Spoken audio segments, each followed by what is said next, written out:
আপনি কি রাতে ঘুমানোর পূর্বে মোবাইল ব্যবহার করেন? যদি করে থাকেন তাহলে এই ভিডিওটি সম্পূর্ণ দেখুন।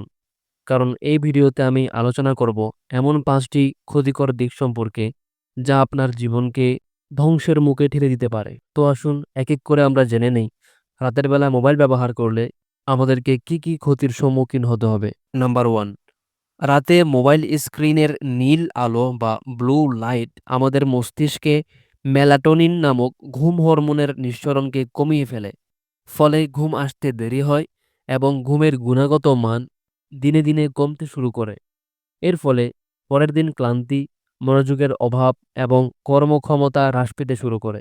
নাম্বার 2, রাতের অন্ধকারে মোবাইলের উজ্জ্বল আলো চোখের জন্য খুবই ক্ষতিকর। দীর্ঘক্ষণ তাকিয়ে থাকলে চোখ শুকিয়ে যাওয়া, জ্বালাপোড়া করা এবং অস্পষ্ট দৃষ্টি দেখা দিতে পারে। এটি দীর্ঘমেয়াদে চোখের ক্ষতি এবং মাথা ব্যথা পর্যন্ত তৈরি করতে পারে। নাম্বার 3, মানসিক চাপ এবং উদ্বেগ সৃষ্টি করবে।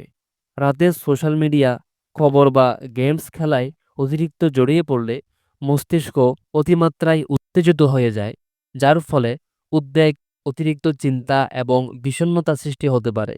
এছাড়া রাতে নেতিবাচক কিছু দেখলে মানসিক অবসাদ সৃষ্টি হবে। নাম্বার 4, শারীরিক অসাড়তা এবং ব্যথা। বিছানায় শুয়ে দীর্ঘ সময় ধরে মোবাইল ব্যবহার করলে ঘাড়, কাঁধ এবং পিঠ ব্যথা তৈরি হতে পারে। একেই বলে টেক্সট নেক। এটি ঘাড়ের পেশি দুর্বল করে এবং শারীরিক অস্বস্তি তৈরি করে। এবং সর্বশেষ নাম্বার 5, রাতে মোবাইল ব্যবহার করে ঘুমের সময় কমে গেলে মস্তিষ্কের স্মৃতিশক্তি এবং শেখার ক্ষমতা হ্রাস পেতে শুরু করে। বিশেষ করে ছাত্রছাত্রীদের জন্য এটি একটি বড় ক্ষতির কারণ হতে পারে। মনে রাখবেন, রাতের ঘুম স্বাস্থ্যের জন্য অত্যন্ত গুরুত্বপূর্ণ। তাই ঘুমানোর অন্তত ৩০ থেকে ৬০ মিনিট পূর্বে মোবাইল ফোন ব্যবহার করা বন্ধ করা উচিত। বিশ্রাম নিন, বই পড়ুন বা মেডিটেশন করুন। এতে ঘুমের মান উন্নত হবে এবং শরীর মন সুস্থ থাকবে। তো বন্ধুরা, আজকে এ পর্যন্তই।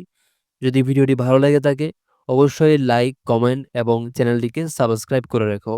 আল্লাহ হাফেজ।